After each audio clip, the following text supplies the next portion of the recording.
Salut les amis, bienvenue dans ce nouveau numéro de Excel Africa Biztech. Je suis Dr. JP Mouka. Je suis très ravi de vous retrouver aujourd'hui pour ce numéro 54. Merci pour la fidélité, merci pour l'amitié que vous continuez à me témoigner sur cette chaîne. Je suis très ravi d'être avec vous aujourd'hui en ce dimanche 27 octobre 2022 pour notre parti pris congolais. Vous connaissez le principe les amis, les dimanches on parle RDC, on parle Congo. Tous sont les bienvenus, même si on fait plutôt une plongée dans des thématiques qui pourraient être panafricaines ou pas, mais en tout cas qui ont une incidence très particulière sur le Congo ou qui partent de la RDC.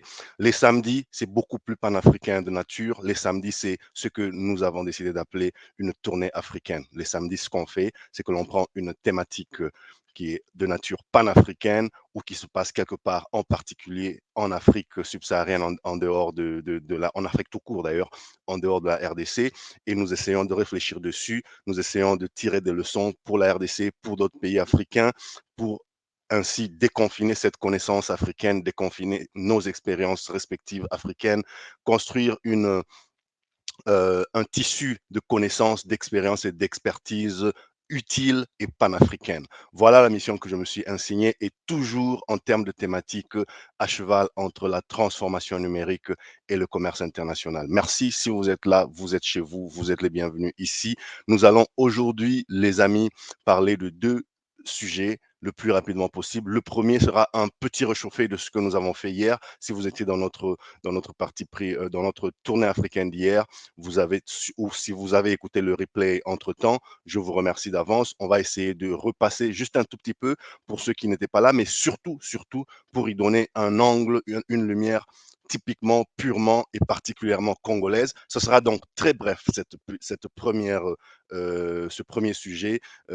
Et vous vous rappelez peut-être, si vous y étiez hier, ce sera sur un des événements des quelques derniers jours, dernières semaines en RDC, avec l'enseigne multinationale, l'enseigne panafricaine des supermarchés Shoprite qui a décidé de fermer ses portes en RDC après 10 ans d'opération. Il y a des conséquences, il y a des leçons à tirer. Nous y reviendrons avec une lumière purement et typiquement congolaise. Et ensuite, je m'étendrai un peu plus longuement sur un sujet qui est absolument mon kiff, mon coup de cœur de ces derniers jours, parce qu'il touche à la bistec au plus haut point. On parlera aujourd'hui, les amis, du Forum économique de Kimwama 2022 qui s'est tenu en République démocratique du Congo voilà, la semaine passée. Restez avec moi donc et n'oubliez pas surtout commenter, partagez, abonnez-vous, invitez vos amis, invitez les jeunes, les étudiants, les jeunes professionnels, les personnes épris d'excellence, les personnes qui veulent apprendre d'autres personnes. Moi, si j'ai ouvert cet espace, les amis, c'est pas par abondance de connaissances, mais plutôt abondance de curiosité, plutôt par soif de connaissance. Parce que tous les jours, j'apprends de vous. Tous les jours, vous m'édifiez à travers vos commentaires, à travers vos critiques, à travers vos remarques. Donc aujourd'hui, c'est un autre jour, c'est une autre page qui s'ouvre, c'est une page qui s'ouvre, c'est une page de plus dans cette histoire qui est en train de s'écrire depuis maintenant plus de 6 mois, depuis quelque part au début de cette année 2022. Merci à tous ceux parmi vous qui font partie de l'aventure depuis le premier jour. Merci à tous ceux qui nous ont rejoints en chemin. Je suis certain qu'on est en train d'écrire de belles pages et on regardera en arrière avec beaucoup de fierté sur ce que vous et moi, nous aurons accompli. Et voilà, les amis, il y a beaucoup de boulot. Ça ne fait que commencer. La destination n'est même pas encore en vue, mais merci à vous pour vos compétences, vos connaissances, vos conseils et parfois même pour votre totale ignorance des sujets. Vous exprimez en tant que profane, vous vous exprimez en tant que personnes qui sont tout simplement soucieuses de voir cette œuvre réussir parce que vous avez compris un angle de cette œuvre, parce que vous pensez que ça va profiter à la RDC, parce que vous pensez que ça va profiter à l'Afrique, parce que vous pensez que ça va profiter aux jeunes, aux intellectuels, aux professionnels, vous pensez que ça pourrait profiter aux décideurs, vous pensez que avec cette œuvre, si on y met chacun du sien, on pourra faire bouger les lignes. Pour ça, je vous dis sincèrement merci. Abonnez-vous, invitez vos amis, partagez, découpez des morceaux si cela vous tente, mettez-les sur vos réseaux sociaux, sur vos TikTok, sur vos Insta, sur vos WhatsApp et partout où le message pourrait être propagé, viralisé. L'idée, c'est de créer de l'interaction. L'idée, c'est de commenter. Ne partez pas sans commenter. Ne partez pas sans mettre un petit like. Ne partez pas sans dire ce que vous pensez de la thématique. Discutons, confrontons des idées. D'accord? Parlons-en. Soyons d'accord, soyons pas d'accord. Parlons-en. Et ainsi, les amis, tous, on va avancer. Sans plus tarder, les amis, je vais rentrer droit dans le vif du sujet. Alors, on en a un peu parlé hier, je fais une petite répétition, donc je vais survoler, je vais sauter beaucoup de détails. Rendez-vous dans le numéro 53, celui que nous avons fait hier. C'est là que je me suis beaucoup étendu sur le sujet. Mais qu'à cela ne tienne, vous avez probablement appris que Shoprite, cette enseigne sud-africaine des supermarchés, n'exercera plus ses activités en République démocratique du Congo. L'annonce officielle a été faite le lundi 21 novembre, mais les bruits couraient déjà, les affiches étaient déjà visibles à Kinshasa. Et voilà, on le savait déjà plus ou moins, mais certains ont raté le film. Et pour nous tous, on le sait, je vous ai même mis une capture d'écran du communiqué parce qu'il y avait une incidence, on a un peu essayé de décortiquer. Et donc, Choprad a fait savoir que la décision de la fermeture de ces opérations s'inscrit plutôt dans une stratégie à long terme du groupe et après 10 ans, parce qu'ils ont ouvert, rappelez-vous, en 2012. Et donc, on évoque une stratégie de recentrage sur les activités stratégiques, sur les activités principales du groupe mère au niveau de l'Afrique du Sud. La RDC n'est pas d'ailleurs toute seule. Chopra a été récemment retiré du Nigeria, retiré de l'Angola, retiré de... Non, pardon, pas l'Angola, Nigeria, Ouganda, Madagascar, Kenya. Donc voilà, la RDC n'est pas le seul pays, mais il y a quand même des incidences. On se pose aussi la question pour savoir, parce qu'il y a, ça se passe pas toujours très bien, surtout côté personnel, côté ressources humaines. Est-ce que c'est toujours partout aussi chaotique lorsque un grand groupe se rétracte, fait un exit, ou c'est toujours la RDC? Si c'est toujours la RDC, c'est que peut-être le soubassement en RDC n'est pas bon. C'est peut-être que ces multinationales se permettent en RDC des choses qu'elles ne se permettraient pas dans leur pays d'origine ou qu'elles ne se permettraient pas dans d'autres pays africains qui, eux, se prennent plus au sérieux. Est-ce que nos autorités sont conscientisées quant à ce? Qu'est-ce qui est en train d'être fait? Nous n'avons pas le monopole du savoir ici. Il y a des choses qui sont faites et qui sont moins médiatisées. Vous les connaissez peut-être. Engagez-moi dans cette discussion sur nos réseaux sociaux, sur vos réseaux sociaux et même en personne. Voilà. Donc l'activité congolaise de Shoprite, on l'a rappelé juste pour que vous vous mettiez un peu les choses en tête. C'était, parce que ça vient, on est en train d'y mettre fin, donc je parle un peu au passé, c'était entre 1,5 et 2 millions de dollars par mois, les amis. Juste pour vous donner une idée, entre 1,5 et 2 millions de dollars par mois, 135 emplois créés, 135 employés. Évidemment, il y a beaucoup, vous savez, dans la distribution, il y a beaucoup d'intérimaires, il y a beaucoup de... Donc, c'est des milliers, sur 10 ans, c'est des milliers d'emplois. Mais on est en train de parler d'emplois plutôt permanents et d'emplois, voilà, qui étaient encore comptabilisés jusqu'au jour de la fermeture, 135 personnes. Et donc, c'est un drame personnel, c'est une catastrophe parce que j'imagine que pour beaucoup de ces personnes, c'était un employeur, voilà, qui nous permettait de nourrir plusieurs bouches dans la famille. Et donc, c'est terrible pour ceux qui ne sont pas retombés encore sur leurs pattes, sur ceux qui n'ont pas encore retrouvé un autre job, sur ceux qui ne se sont pas encore relancés dans autre chose. On a beau ergoter sur les chiffres, mais pour des humains, les humains derrière ces chiffres, c'est un véritable drame humain et il faut juste tout simplement garder pensée respectueuse pour ces individus derrière tous ces tableaux Excel et derrière tous ces chiffres. Donc, les raisons évoquées sont nombreuses, les amis. On a parlé de la volatilité des devises, on a parlé du fort taux d'inflation, on a parlé des droits d'importation très élevés en RDC, selon en tout cas selon les raisons évoquées par le groupe, le Shoprite Holding. On a parlé des loyers très élevés, on a parlé aussi, parlant des loyers, de la nécessité d'avoir une visibilité sur le cadre foncier parce que les investissements, surtout dans le retail, dans la manutention d'équipements, dans le stockage, dans la distribution, c'est souvent des infrastructures assez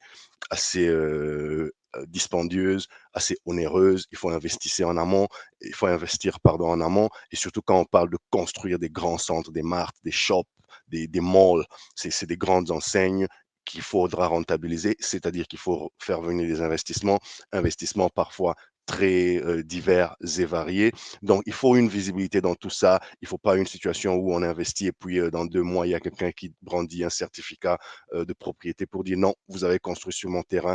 Non, ça c'est un terrain familial. Non, ça c'est un terrain coutumier qui n'a jamais été cédé ou qui n'a pas de ou sur lequel vous n'avez pas le droit de construire. Donc, cette visibilité foncière, elle est absolument essentielle pour que l'Afrique, surtout l'Afrique subsaharienne, se développe à travers des grands investissements tels que des malls. Ça n'est pas forcément la raison du départ ici de Shoprite, mais hier, on a réfléchi un peu plus largement et encore une fois, je vous invite à notre numéro 53 d'hier. C'était un parti pris congolais. Hier, c'était samedi 26 novembre 2022. Aujourd'hui, on est dimanche 27 novembre 2022, évidemment. Donc, on a aussi parlé de la disparition progressive de la classe moyenne. Ça, c'est un phénomène plutôt global, c'est un phénomène plutôt mondial. La classe moyenne est en train de se rétrécir, mais alors très dangereusement. Ceux qui étaient dans la classe moyenne sont en train de s'appauvrir à un rythme assez euh, inquiétant. Il y a une certaine paupérisation de la population qui est observée, même en Occident, même dans les pays développés. En Afrique, c'est pire parce qu'il y a l'inflation qui vient tout grignoter. Il y a les difficultés additionnelles que les tracas de la vie nous amènent. Évidemment, il y a le chômage. Évidemment, il y a voilà, les familles nombreuses avec les parents qui ont perdu leur boulot, d'autres qui n'ont jamais vraiment récupéré un rythme normal après la pandémie. Donc, tous ces contre-coups, tous ces contre-chocs, tous ces, tous ces remous, toutes ces secousses, eh ben, elle en a laissé et elle en laisse encore beaucoup de victimes sur le carreau. Donc, c'est vraiment un véritable problème.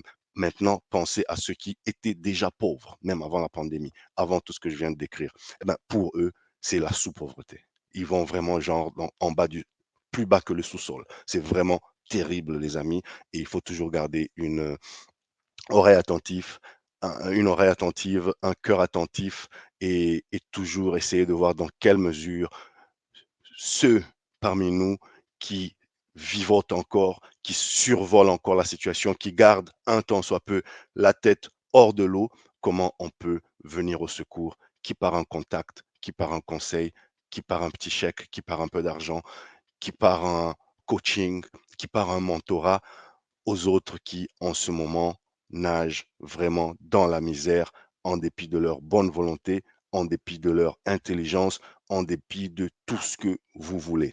Donc voilà, on a parlé du climat des affaires aussi, la situation politique, l'attitude des responsables locaux, il en était question. Donc un florilège comme ça de raisons qui aurait pu et qui aurait certainement contribué à ce que je peux appeler la chute de Shoprite en RDC, quoique il faut relativiser parce que justement, on peut appeler ça chute si on veut, si on regarde d'un point de vue congolais, mais avant d'aller plus loin dans un point de vue congolais, il suffit juste de lever un tout petit peu la tête et se rendre compte que ce groupe n'est pas un groupe pauvre. Ce groupe, c'est près de 3000 magasins à travers l'Afrique subsaharienne, dont la très grande majorité sont en Afrique du Sud. Ce groupe, c'est un groupe qui est en train de changer de cap d'une stratégie de propriété où ils étaient les owners, les propriétaires de leurs enseignes, de leurs magasins, vers plutôt une stratégie de franchise. Franchise, pour ceux qui ne savent pas, c'est voilà, j'ai mon nom, je mets Mouka, je sais pas moi, compagnie Mouka, société Mouka, au lieu que c'est comme McDonald's, voilà, pour aller plus simplement, comme McDonald's, au lieu que je sois le propriétaire, l'opérateur, le gérant au quotidien, je peux en être propriétaire peut-être pour certaines enseignes, certains bâtiments, certaines opérations, mais je vends plutôt le nom avec un paquet, le nom avec la marque, et toi tu viens, tu achètes la marque et tu vas ouvrir la même chose ailleurs, tu t'engages à respecter un certain nombre de conditions, un certain nombre de standards pour faire vivre la marque. Si aujourd'hui tu veux ouvrir un McDonald's à Kinshasa, eh ben crois-moi, tu feras pas ce que tu veux. Tu iras chez McDonald's pour qu'on t'accorde l'autorisation. Ça s'appelle une franchise et ça veut dire, on te dit, tu peux ouvrir, mais notre logo, le voici. Tu vas pas ajouter tes micmacs à côté. Notre logo, il est là. Notre recette, elle est là. Nos heures d'ouverture, elles sont là, etc., etc. Nos standards, la décoration en intérieur, elle doit être comme ceci. Les menus doivent être présentés et servis comme cela. Voilà comment tu fais. Toi, tu achètes juste le nom avec tout ce package-là et puis tu peux faire tout ce que tu veux avec dans ton milieu local et tu es propriétaire, mais tu es plutôt propriétaire en dans le modèle économique de la franchise. Eh bien, ShopRite est en train de se tourner avec certaines de leurs marques, plus ou moins vers ce type de modèle économique. Et donc, c'est un modèle économique qui, je pense, va leur réussir parce qu'aujourd'hui déjà, ça n'est pas un nain. ShopRite, à travers l'Afrique subsaharienne, c'est-à-dire en Afrique du Sud, et la dizaine de pays dans lesquels ils opéraient en Afrique avant de commencer ces retraits, en tout cas avant de commencer le retrait du marché congolais, c'est 10 milliards de dollars, les amis. Les chiffres que je vous ai donnés sur la RDC il y a quelques instants, au, au top, ça fait entre 10 et 20 milliards. Mettons 20 milliards. 20 milliards par an, ShopRite en RDC. Alors que ShopRite, enfin, je voulais dire 20 millions, pardon, parce que je vous ai dit ShopRite en RDC, c'était entre 1,5 et 2 millions par mois. Multipliez ça sur l'année, arrondissons à 20 millions de dollars par mois. Mais ShopRite en Afrique, partout, y compris l'Afrique du Sud, c'est 10 milliards de dollars.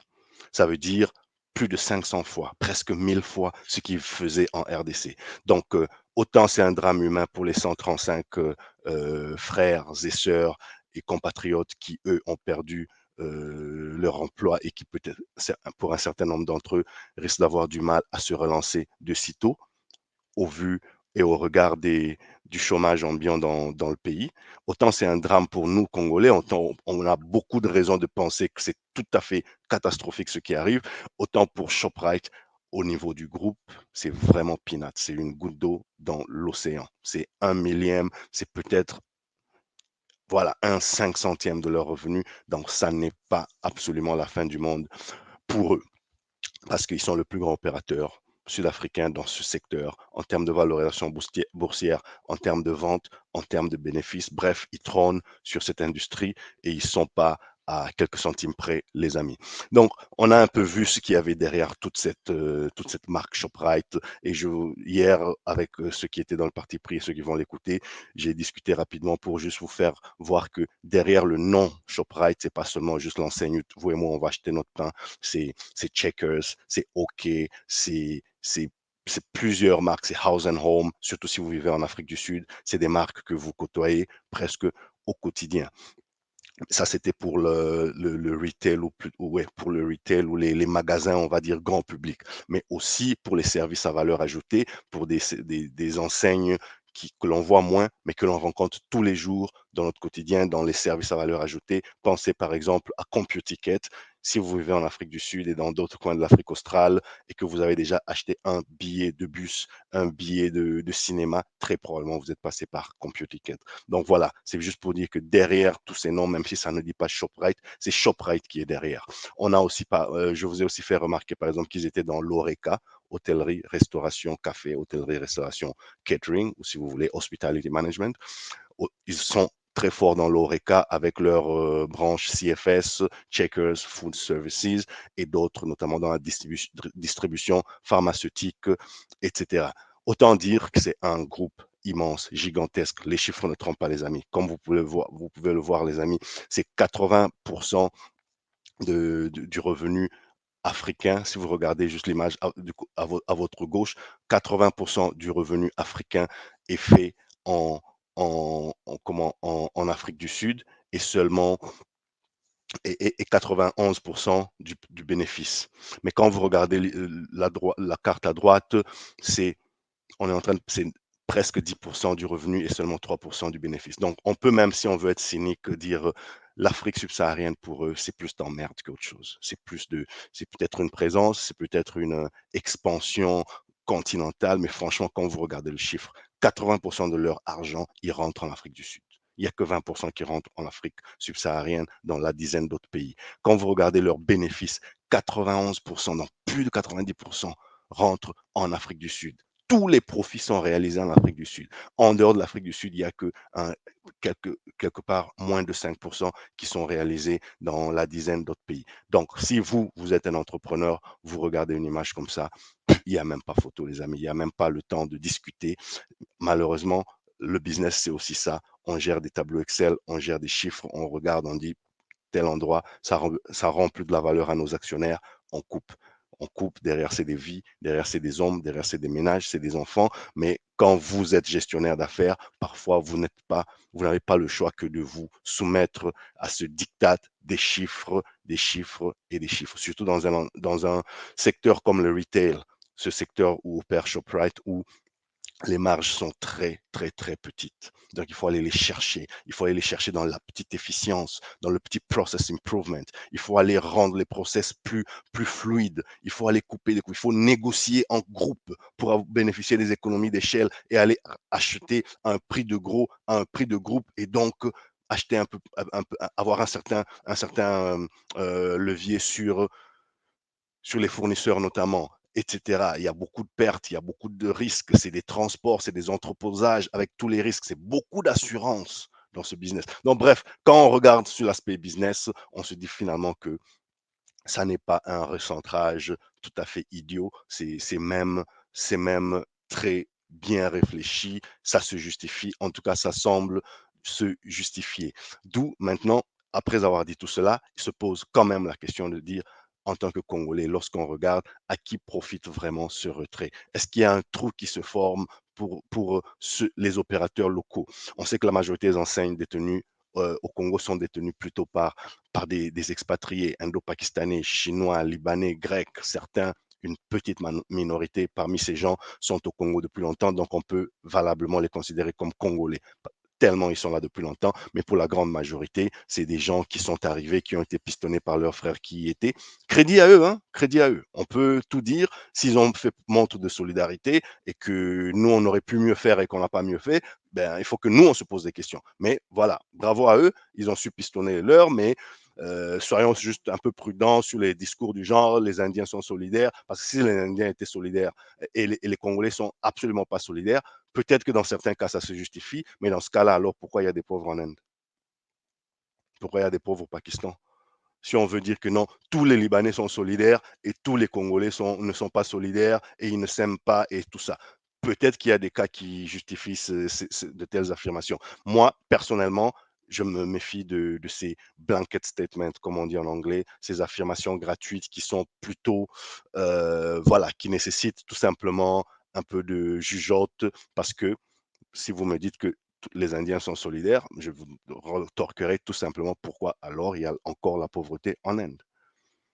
Pareil pour le Pakistan, pareil pour les Grecs, pareil pour tous les autres pays qui ont l'air de prospérer en RDC. Ce qui ne nous dispense pas de faire un peu montre de plus d'engouement les uns pour les autres, surtout dans les affaires en RDC, pour qu'on se voit euh, on se voit prospérer et que l'on bénéficie les uns de la prospérité des autres. Donc voilà, je parlais d'enseignes étrangères, Citymart, Kinmart, Regal, GG Mart, Hyper Psaro. Voilà, c'est pratiquement les gens qui verrouillent le secteur du retail. Donc, est-ce qu'il y a vraiment de la place pour des entrepreneurs congolais? Parce qu'ils étaient là avant. Il y avait les alimentations Gigi, voilà, il y avait beaucoup d'alimentation congolaise qui, c'est vrai, n'était peut-être pas encore très professionnalisé, mais il y en avait, le nom m'échappe. Bref, il y en avait quand même à Lubumbashi, pareil, et dans d'autres coins du pays que je connais ou que je ne connais pas. Chacun de vous a une histoire d'enseigne locale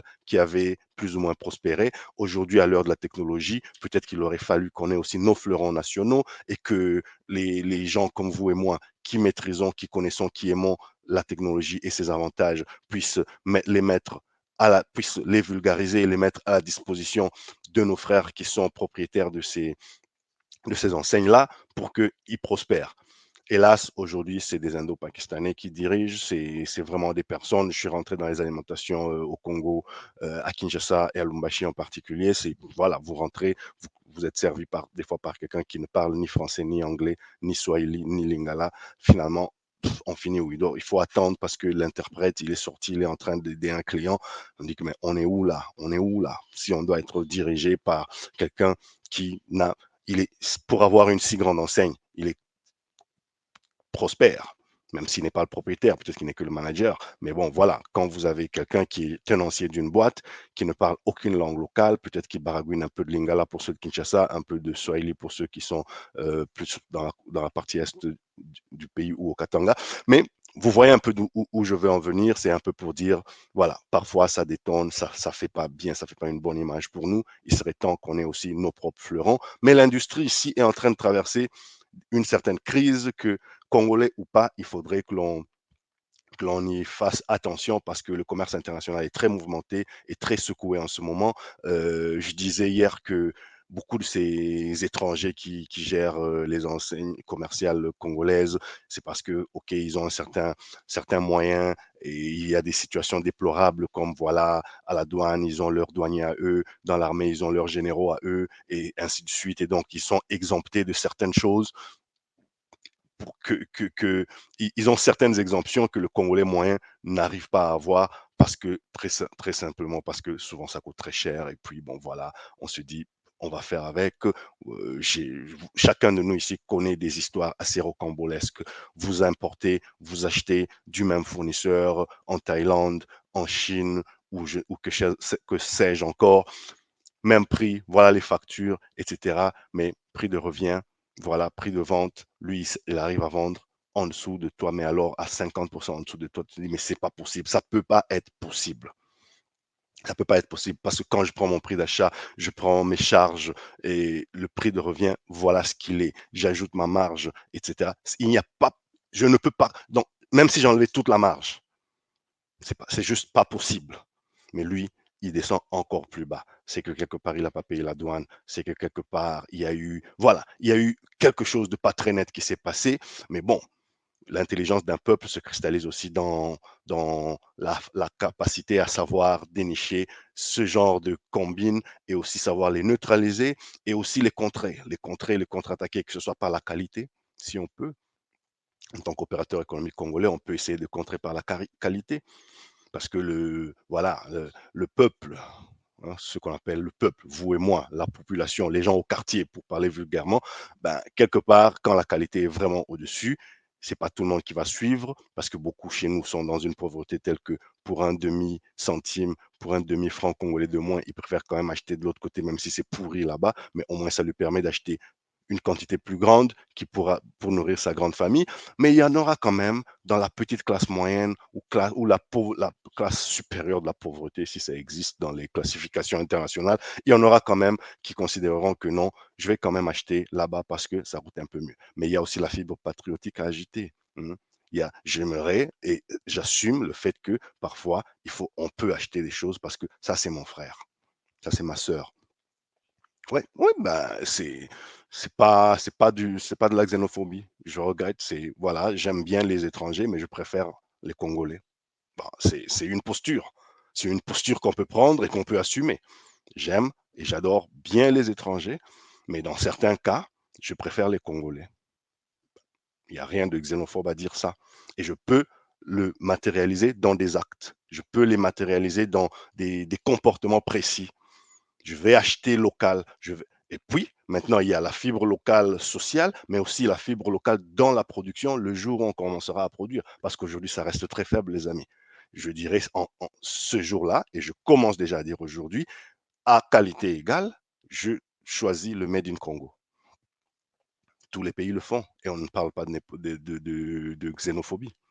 Tous les pays le font. À qualité égale, je préfère acheter cet habit qui a été tissé avec du coton local, je préfère acheter ce plat qui a été fait avec des épices locales, etc., etc. Ça s'appelle tout simplement soutenir les opérateurs économiques, les investisseurs et les commerçants, les simples commerçants locaux. D'ailleurs, on en reparlera, parlant de commerçants, opérateurs économiques que locaux. Je ne vais pas épuiser ma flamme pour eux sur ce sujet, donc je vais avancer pour qu'on attaque le second sujet le plus rapidement possible. Donc, quels enseignements pouvons-nous en tirer? Est-ce que est-ce que notre État, il est affecté? Parce que j'imagine qu'à la base, c'est des contribuables. ShopRite, ils payent des taxes. Ils partent. Est-ce que c'est un manque à gagner dans les caisses de l'État? J'imagine que oui. Est-ce que c'était prémédité? Est-ce que l'État a un plan B? Est-ce que l'État aurait pu éviter ça? Ou est-ce que l'État a laissé pourrir la situation? Parce que derrière, on sait comment on veut faire.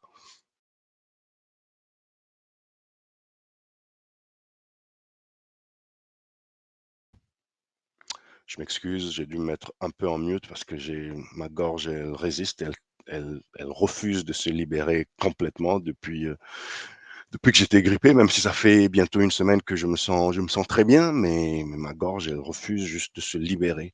Donc, de temps en temps, voilà, ça coince un peu. Comme maintenant, je vais tout simplement prendre une gorgée d'eau pour ne pas avoir l'air ridicule.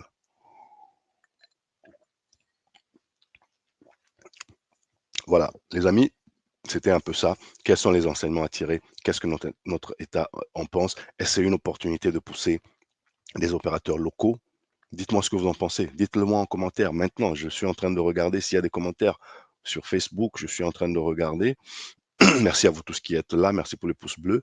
Merci pour les encouragements. Je regarde s'il y a un commentaire. Je sais qu'il y avait au moins, au moins un commentaire là.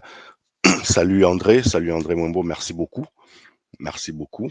Euh, Voyons s'il y a un commentaire. Non, c'est pas une question, c'est un commentaire. Je suis là aussi si vous avez des questions, réfléchissons. Et puis, de toute façon, après ça, on continue la discussion sur nos réseaux sociaux. Retrouvez-moi sur WhatsApp, retrouvez-moi sur Facebook et sur YouTube où se trouve tout mon contenu. J'insiste, où se trouve tout mon contenu parce que là, vous me captez parce que j'aimais en direct mon multi-live. Je le fais sur les trois plateformes qui sont LinkedIn, YouTube et Facebook Live.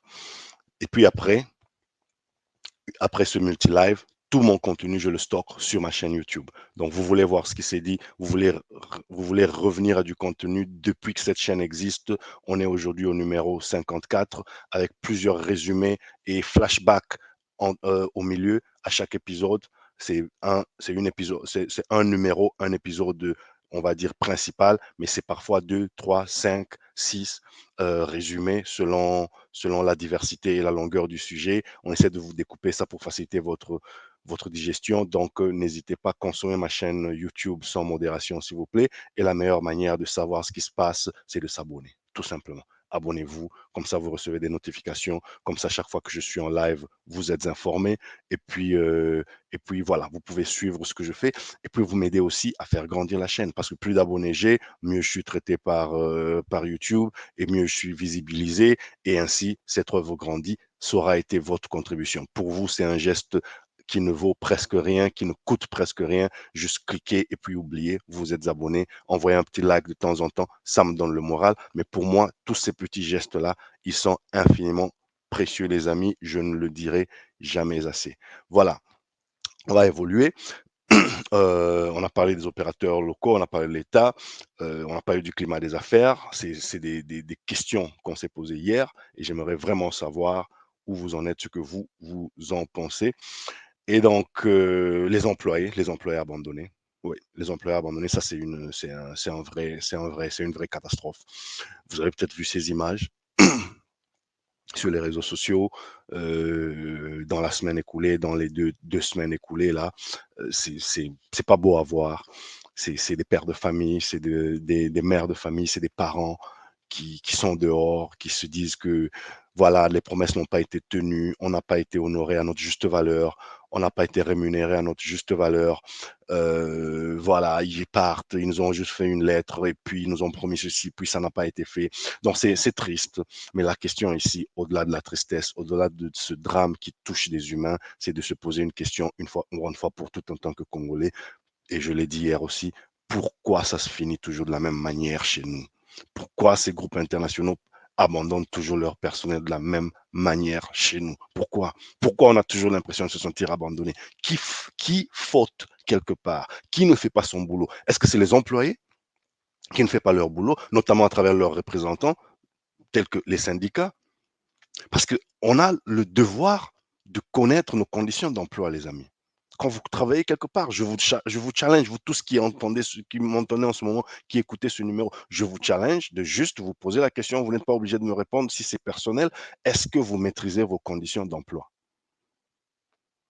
Est-ce que vous avez une idée du calcul de votre décompte final aujourd'hui, selon la loi dans la législation où vous vous trouvez? Si aujourd'hui votre employeur mettait fin à votre emploi, à votre travail, ou si votre compagnie, la société qui vous embauche venait à faire faillite, quels sont vos droits? Il faut pas dire ça, c'est pour les juristes. C'est pas pour les juristes, c'est ta vie, mon ami. C'est ta vie, c'est ton revenu, c'est tes enfants si tu en as. C'est ta vie, bon sang. Fais quelque chose. Intéresse-toi. C'est parfois juste 2 pages que tu dois lire sur le code de travail de ton pays. C'est parfois juste un petit paragraphe que tu dois lire dans ton contrat même, dans ton contrat. Tu vois les petits caractères là. Mais c'est ton contrat là, c'est ton contrat. Donc, tu vois, des petites choses comme ça. Essayons de comprendre à quelles conditions on est employé pour éviter de toujours nous retrouver à crier Papa Fachi, viens nous aider, Maman Denise, viens nous sauver, etc. Sauf évidemment quand c'est l'employeur qui fait vraiment le malin. Mais on doit être en mesure de savoir dans mon pays, dans mon entreprise, quelle est la condition pour le décompte final. Si aujourd'hui je dois partir par démission, si je dois me faire virer, si la compagnie doit fermer, si je dois aller en chômage technique, congé technique, qu'est-ce que la loi prévoit? C'est quoi? C'est autant de mois et plus autant de mois ou de semaines par année d'ancienneté dans l'entreprise. C'est pas des notions absolument inatteignables. Donc, faisons l'effort de les comprendre. Comme ça, on comprend tout au moins à quelles conditions nous sommes employés plutôt que de se retrouver et puis on n'a plus que nos yeux pour pleurer et on n'a plus que à crier encore une fois, Papa Fachi vient nous aider, Maman Denise vient nous aider, mais ils vont pas aider tout le monde, eux. Ils vont pas aider tout le monde. Eux, ils peuvent faire ce qu'ils font en cristallisant la loi. Maintenant que les lois du pays soient appliquées. Parce que ces grands groupes, eux, ils n'ont pas d'état d'âme. Eux, ils arrivent. Ce qui est déterminé, qui viennent investir au Congo, ça n'était pas vos beaux yeux. Ça n'était pas parce que vous êtes un peuple absolument extraordinaire. Ce que vous êtes, mais ça n'était pas ça la première raison, les amis. Ils ont fait un tableur Excel qui leur a montré, ils ont rentré des données et voilà. Le système a dit, cet endroit-là, au regard de tels atouts, c'est là qu'il faut aller investir. Voilà les projections, voilà les simulations du revenu, du retour sur l'investissement. La beauté de notre pays, son potentiel, la bonté de nos frères et sœurs, ça a été découvert après. Ça a été découvert après. Je regarde, nous tous, moi j'ai beaucoup d'amis expats chez moi au Congo. Ils arrivent et il y en a qui aujourd'hui ne peuvent jamais se permettre de quitter le Congo. Ils vont pleurer, mais ils se disent, mais c'est une terre d'avenir, mais je suis chez moi ici. Certains qui ne parlent même pas bien la langue, mais ils sont tellement bien là-bas. On a ce pays, notre pays, il a cela de magique. Il a cela de magique. Mais seulement, même mes amis, ce qui les a amenés, ça n'était pas d'abord mes beaux yeux ou vos beaux yeux à vous. C'était d'abord des calculs business. Et donc, ce qui va déterminer leur départ, ce sera des calculs business. Ce n'est plus rentable au Congo, on doit fermer boutique.